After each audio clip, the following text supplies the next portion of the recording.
السلام علیکم ورحمۃ اللہ وبرکاتہ۔ پروگرام حسن سیرت کے ساتھ میں ہوں اکرم حریری، اور آج ہم گفتگو کریں گے گفتگو میں سچ اور جھوٹ کے بارے میں اور جھوٹ کی قباحتوں کے بارے میں۔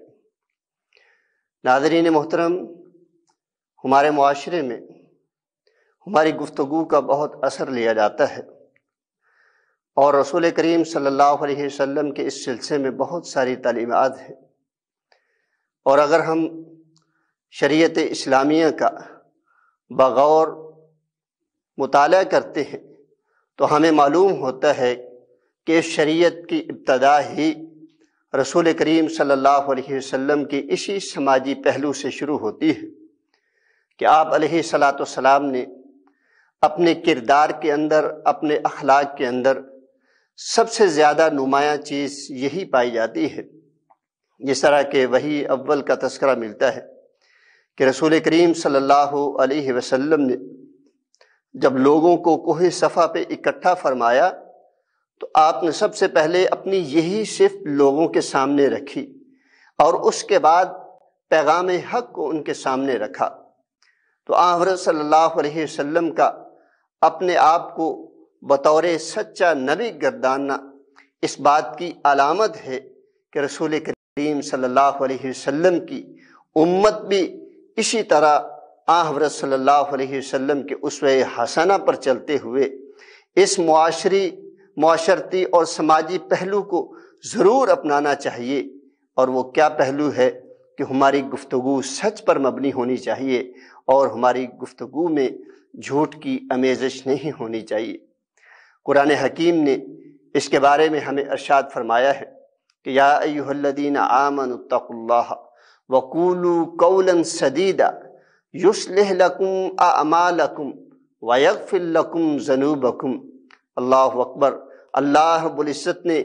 یہاں پہ مومنین کو خطاب فرمایا ہے، دوسرے معنوں میں اہل ایمان کو، مسلمانوں کو خطاب فرمایا ہے کہ اے ایمان والو، اپنی گفتگو سیدھی اور سچی کیا کرو، اور اس کا فائدہ کیا ہوگا؟ یصلح لکم اعمالکم، اللہ تمہارے معاملات کی درستگی فرما دے گا۔ اور آج ہم لوگ جھوٹ اس لیے بولتے ہیں تاکہ ہمارے معاملات درست ہو جائیں، کہ یعنی قرآن کا جو مقصود ہے، خالق کائنات کا جو مطمع نظر ہے، اور شریعت کا جو مطلوب و مقصود ہے، ہم اس کے بالکل اپوزٹ چلتے ہوئے نظر آ رہے ہیں۔ کہ رویہ ہمارا کیا ہونا چاہیے، ہمارا سماجی حیثیت جو ہے وہ کیا ہونی چاہیے کہ ہم ہمیشہ سچ بولنے والے ہوں، جبکہ ہم اپنے معاملات کی درستگی کے لیے کہیں ہمارے معاملات خراب نہ ہو جائیں، ہماری عزت داؤ پہ نہ لگ جائے، لوگ ہمیں کیا کہیں گے تو ہم جھوٹ کا سہارا لینا شروع کر دیتے ہیں، جبکہ قرآن حکیم ارشاد فرماتا ہے کہ سچ بولو گے تو اللہ تمہارے معاملات کی اصلاح فرما دے گا، اور اس سے قبل تم سے جو کوتاہیاں ہوئیں، جو نافرمانیاں ہوئیں، اللہ ان کو بھی معاف فرما دے گا۔ تو یہ کتنی بڑی بات ہے، گویا کہ یہ ہمارے لیے پیغام ہے اللہ رب العزت کی طرف سے کہ اگر معاشرے میں رہتے ہوئے، سماج میں رہتے ہوئے، لوگوں کے درمیان رہتے ہوئے، معاملات کرتے ہوئے، معاملات کو طے کرتے ہوئے، معاملات کو نپٹاتے ہوئے ہمیں رسول کریم صلی اللہ علیہ وسلم کے اس اخلاق حسنہ کو اپنی حسن سیرت کا نمونہ اپنا شامل کرنا چاہیے، اپنی حسن سیرت میں اس کو شامل کرنا چاہیے کہ ہمارا اخلاق یہ ہو کہ ہم سچ بولتے ہوئے نظر آئیں۔ رسول کریم صلی اللہ علیہ وسلم نے ارشاد فرمایا کہ ہمیشہ سچ کو لازم پکڑیے، کیوں؟ فَإِنَّ الصِّدْقَ يَهْدِي إِلَى الْبِرِّ وَإِنَّ الْبِرَّ يَهْدِي إِلَى الْجَنَّةِ۔ رسول کریم صلی اللہ علیہ وسلم ارشاد فرماتے ہیں اس لیے سچ کو لازم پکڑو، ہمیشہ سچ بولو، کیونکہ سچ انسان کو نیکیوں کی راہ دکھلاتا ہے، اور نیکیوں کا نتیجہ اور انجام کیا ہے؟ انسان جنت میں پہنچ جاتا ہے۔ اور تیسرا اس کا سب سے بڑا فائدہ، جس کے لیے ہمیں ہر ایک مسلم کو، ہر ایک سننے والے کو اس پروگرام کی وساطت سے یہ پیغام جو بھی سن رہا ہے، سننے کے بعد یہ عہد کرنا ہوگا کہ ہم بھی اس اعزاز کو حاصل کرنے والے بن جائیں جو اس حدیث مبارکہ میں فرمایا کہ انسان ہمیشہ سچ بولتا رہتا ہے، یہاں تک کہ اللہ کے ہاں اس کا نام سچوں میں لکھ دیا جاتا ہے۔ اللہ اکبر۔ اور اسی طرح اس کے اپوزٹ ہے کہ انسان جھوٹ بولتا ہے، جھوٹ اسے گناہوں کی طرف لے کر کے جاتا ہے، گناہ اسے جہنم کی طرف لے جانے والے ہوتے ہیں، اور انسان جو ہے وہ جھوٹ بولتا رہتا ہے، جھوٹ بولتے بولتے یہاں تک کہ یکتب عند اللہ کذابا، اللہ کے ہاں وہ جھوٹا لکھ دیا جاتا ہے۔ تو یہ اعزاز ہے ہمارے لیے کہ ہم معاشرے کے اس اچھے پہلو کو اپنائیں کہ معاشرے کا رکن ہوتے ہوئے ہم سچ بولیں، سچ کو اپنائیں، اچھے اخلاق کا نمونہ ہمارے سچے ہونے کی صداقت کو ظاہر کرے۔ تو اللہ کے ہاں جب ہم جائیں، اللہ کے ہاں ملاقات ہو، تو اللہ کے ہاں تختی پہ ہمارا نام لکھا ہو کہ یہ وہ فرد آیا ہے جس کا یہاں پہ نام لکھا ہوا ہے کہ یہ انسان سچ بولنے والا ہے۔ آج اگر ہم کسی بڑی شخصیت کو ملنے کے لیے چلے جائیں اور اس کے پاس ہمارے لیے ایک اچھی خبر یہ ہو کہ اس نے ہماری ریکی کروائی، CID کروائی کہ یہ بندہ کون ہے، اس کو پتہ چلا کہ یہ بندہ سلجھا ہوا ہے، سچ بولنے والا ہے، اس کے معاملات اچھے ہیں، تو یقیناً جب ہمیں یہ پتہ چلے گا کہ جس سے میں ملنے کے لیے جا رہا ہوں میرے بارے میں اس کے پاس اچھی رپورٹ ہے، تو ہمیں خوشی ہوگی، طمانینت ہوگی، خوشی کا احساس ہوگا، بڑے ہی فاخرانہ انداز میں ہم ان سے ملیں گے، ملاقات کریں گے، اور اللہ رب العزت سے بھی ہماری ملاقات ہونی ہے۔ اور کیوں نہ ہو، اور کتنا ہی اچھا ہوگا کہ ہماری ملاقات میں ہمیں یہ سنائی دے، اللہ رب العزت کے پاس یہ آواز آئے کہ یہ وہ بندہ اے خالق کائنات آپ سے ملنے کے لیے آیا ہے جو دنیا میں آپ کے لیے سچ بولا کرتا تھا۔ رسول کریم صلی اللہ علیہ وسلم نے فقط یہی ایک پہلو ہے جس کے بارے میں ارشاد فرمایا کہ مومن کے اندر ہر قباحت ہو سکتی ہے لیکن مومن جھوٹا نہیں ہو سکتا۔ کیوں جھوٹا نہیں ہو سکتا؟ کہ ایک جھوٹ بولتا ہے تو اس کے لیے کئی اسے جھوٹ بولنے پڑتے ہیں، اور بالآخر ڈسپوز ہو جاتا ہے کہ یہ انسان جھوٹ پہ جھوٹ ہی بولتا چلا جا رہا ہے۔ جبکہ انسان سچ بولتا ہے، اور سچ بولنے کی وجہ سے وقتی طور پر اسے آزمائشوں کا سامنا کرنا پڑتا ہے، لیکن بالآخر قرآنی صداقت کی وجہ سے، قرآنی تعلیمات کی وجہ سے اس کے معاملات درستگی کی طرف خود بخود جو ہے وہ چلے جاتے ہیں۔ تو انسان کو ہمیشہ سچا ہونا چاہیے۔ اس لیے سچا ہونا چاہیے کہ رسول مکرم صلی اللہ علیہ وسلم کا اسوہ حسن ہے۔ آپ پہ نبوت نازل نہیں ہوئی، لوگ آپ کے بارے میں کہتے ہیں کان صدیقا، آپ ہمیشہ سچ بولنے والے۔ اللہ اکبر۔ پہلی وحی نازل ہوتی ہے، رسول کریم صلی اللہ علیہ وسلم گھر تشریف لاتے ہیں، اما خدیجہ رضی اللہ تعالی عنہا ان کو حال احوال بتلایا، سو گئے، جب اٹھے تو سیدہ خدیجہ رضی اللہ تعالی عنہا نے آپ کے اوصاف حمیدہ کو شمار فرماتے ہوئے آپ کو تسلیاں عنایت فرمائی۔ اور آج بھی ہماری ماؤں بہنوں کو یہی اما خدیجہ رضی اللہ تعالی عنہا کی سیرت اپنانی چاہیے کہ گھر میں اگر مرد خوف اور پریشانی کی حالت میں آتا ہے تو اس کو جو ہے اچھے انداز میں تسلیاں۔ تو سیدہ خدیجہ رضی اللہ تعالی عنہا نے آپ کے جو اوصاف حمیدہ بیان فرمائے ان میں پہلے نمبر پر یہ بات ارشاد فرمائی کہ کلا واللہ لا یخزیک اللہ ابدا، اے پیغمبر مصطفیٰ صلی اللہ علیہ وسلم آپ پریشان کیوں ہوتے ہیں؟ اللہ آپ کو کبھی ناکام کرنے والے نہیں، کبھی رسوائی کی طرف لے کر جانے والے نہیں۔ کیوں؟ اس لیے کہ آپ کا تو مقام عالی بلند ہونے والا ہے۔ تو آپ علیہ صلاۃ والسلام کی صفات میں سے پہلی صفت یہ ارشاد فرمائی کہ وَإِنَّكَ لَتَصْدُقُ الْحَدِيثِ، اے پیغمبر مصطفیٰ صلی اللہ علیہ وسلم آپ تو ہمیشہ سچ بولنے والے ہیں، جب بھی گفتگو کرتے ہیں آپ سچ بولتے ہیں۔ تو گویا اس وقت بھی یہ بات زمانے زد عام تھی کہ لوگ سمجھتے تھے کہ جو آدمی سچ بولتا ہے اس کے معاملات کی اصلاح ہوتی ہے، جو آدمی سچ بولتا ہے وہ ناکام نہیں ہوتا، جو آدمی سچ بولتا ہے وہ رسوائی کی طرف نہیں جاتا۔ آج بھی جو سچ بولنے والے ہیں اللہ ان کی نصرت اور تائید فرماتے ہیں، کبھی ان کے سچ بولنے کی وجہ سے ان کو ناکامیوں کا، ان کو آزمائشوں کا، ان کو فتنوں کا جو ہے وہ شکار نہیں ہونا پڑتا۔ تو یہ اللہ رب العزت کی طرف سے بڑے انعامات کا جو ہے وہ اعلان ہے۔ اللہ رب العزت کے پیارے حبیب صلی اللہ علیہ وسلم نے کئی طرح کے جو ہے وہ ارشادات عالیہ ارشاد فرمائی۔ ان میں سے ایک بات یہ بھی رسول کریم صلی اللہ علیہ وسلم نے ارشاد فرمائی کہ وَكَرِهَ لَكُمْ قِيلَ وَقَالَ وَكَثْرَةَ السَّوَاتِ، کہ سنی سنائی بات کو آگے بیان کر دینا پیغمبر مصطفیٰ صلی اللہ علیہ وسلم کے نزدیک یہ مکروہ عمل ہے، اور انسان کے جھوٹا ہونے کے لیے یہی کافی ہے کہ وہ سنی سنائی بات کا تذکرہ آگے کرنا شروع کر دے۔ چھوٹی سی بریک کے بعد انشاءاللہ دوبارہ ملتے ہیں، ہمارے ساتھ رہیے گا۔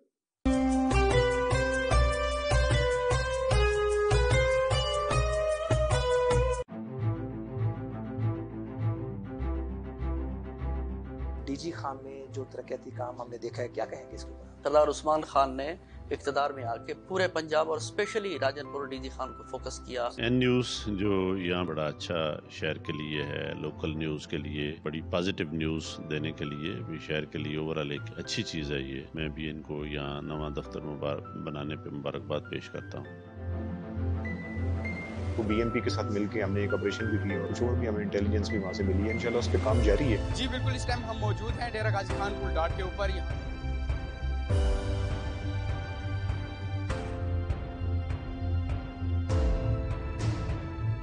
پیٹرولنگ بھی کی جا رہی ہے، بین الصوبائی چیک پوسٹ ہیں، ان کے اوپر چیکنگ مزید مؤثر کی جا رہی ہے۔ ڈی جی خان میں فرسٹ ٹائم اتنے بڑے بڑے پروجیکٹس دیے ہیں۔ کارڈیالوجی کو وزٹ کیا ہوگا، ہمارا مدر اینڈ چائلڈ ہے۔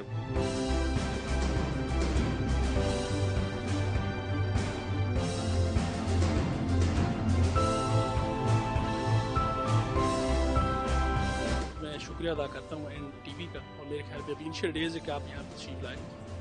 تو خوشی کی بات ہے۔ میں آپ کے ادارے این نیوز کی بہت شکر گزار ہوں۔ اس سلسلے میں سب سے پہلے تو آپ کا شکریہ ادا کرتا ہوں کہ آپ نے مجھے اس پہ کچھ کہنے کا موقع دیا۔ بہت شکریہ سب سے پہلے تو این نیوز کا کہ انہوں نے یہاں پہ اپنا اسٹوڈیو ڈی جی خان میں بنایا۔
جی بریک سے پہلے ہم گفتگو کر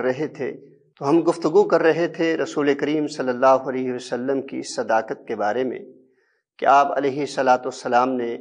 تعلیمات ارشاد فرمائی کہ ہمیشہ سچ بولا جائے۔ تو اس سلسلے میں ہم نے رسول کریم صلی اللہ علیہ وسلم کی کچھ فرامین آپ کے سامنے رکھے۔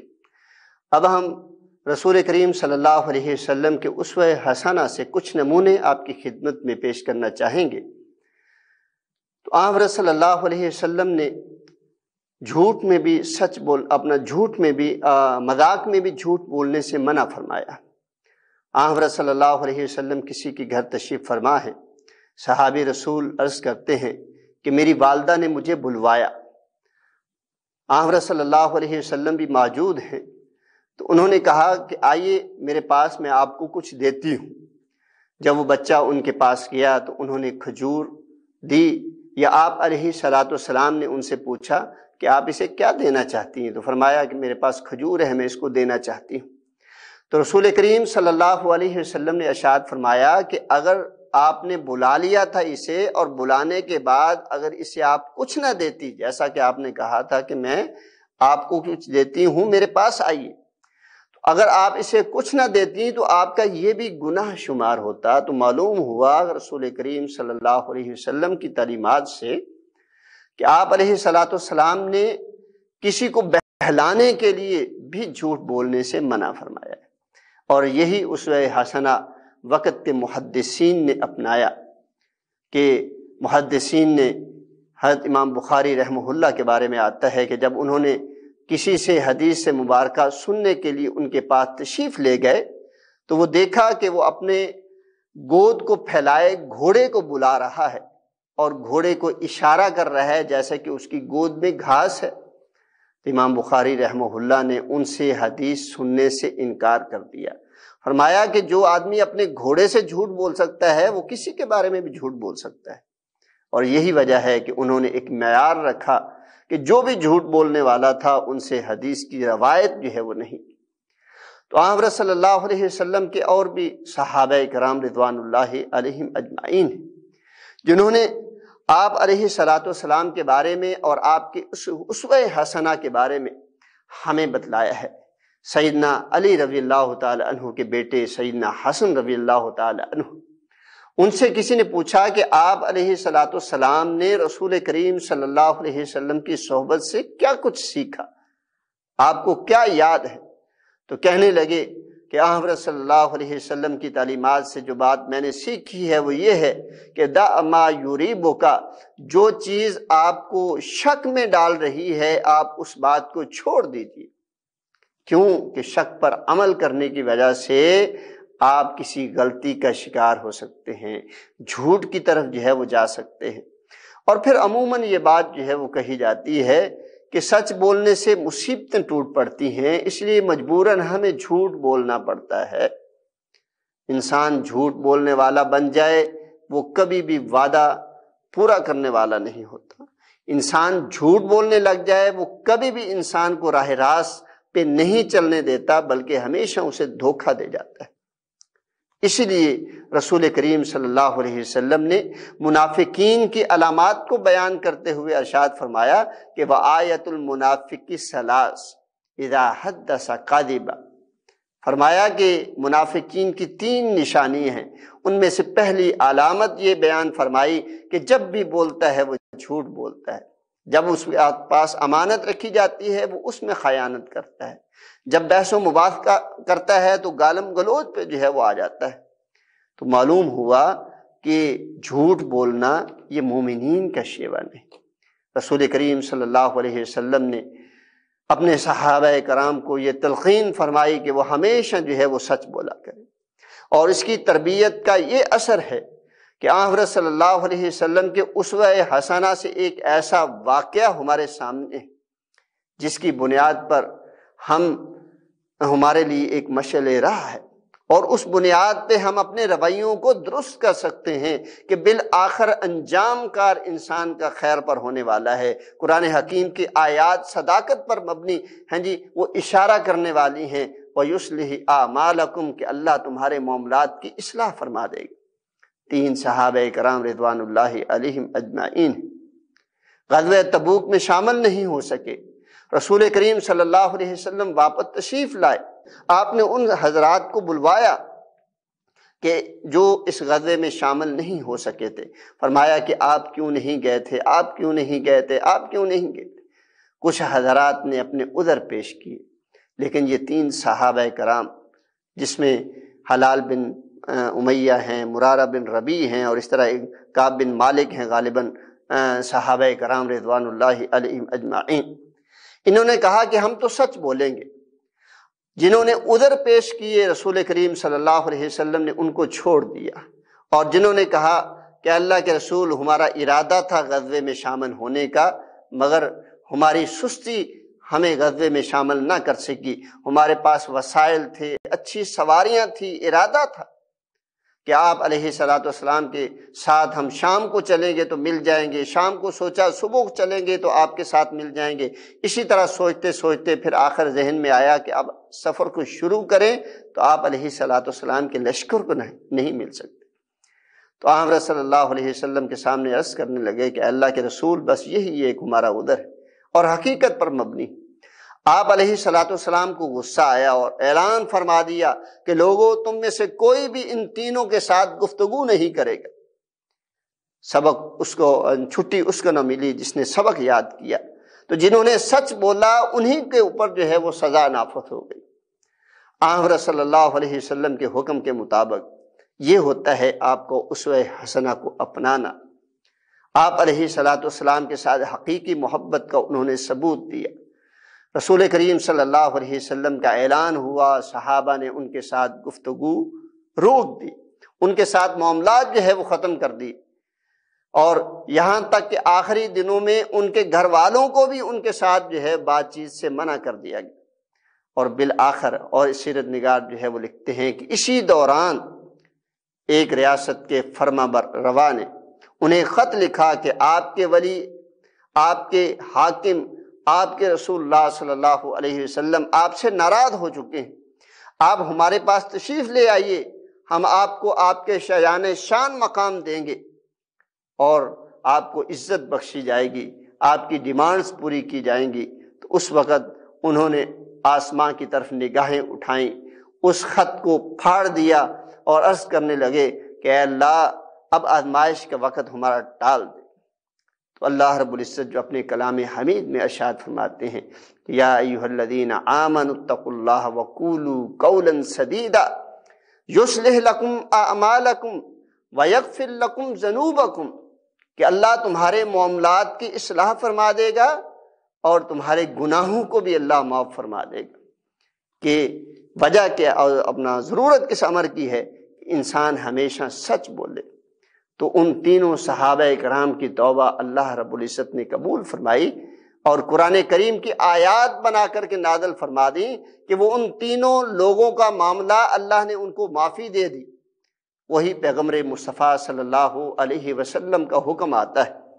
آپ علیہ الصلوۃ والسلام کے حکم آنے کے بعد انہوں نے معاملات اسی طرح بحال کر دیے، اور یہی محبت کا اعلیٰ ترین نمونہ ہے کہ کسی نے یہ بات نہیں کہی کہ وہ ہمارے بھائی تھے، ہمارے رشتہ دار تھے، ہمارے تعلق واسطے والے تھے، ہمارے محلے والے تھے۔ آپ نے پہلے منع کروا دیا گفتگو سے اور اب کہہ رہے ہیں کہ معاملات جو ہے وہ دوبارہ بحال کر دی۔ تو آمنا و صدقنا، یہی ہوتی ہے رسول کریم صلی اللہ علیہ وسلم سے محبت، اور یہی اعلیٰ اخلاق کا نمونہ ہے کہ ہم رسول کریم صلی اللہ علیہ وسلم کی ہر ایک بات کو ہر ایک آن میں اپناتے ہوئے نظر آئیں۔ اسی کے ساتھ آج کا وقت ختم ہوا چاہتا ہے، کل انشاءاللہ ایک نئے موضوع کے ساتھ آپ کی خدمت میں حاضر ہوں گے۔ تب تک کے لیے اپنے میزبان اکرم حریری کو اجازت دیجیے، والسلام۔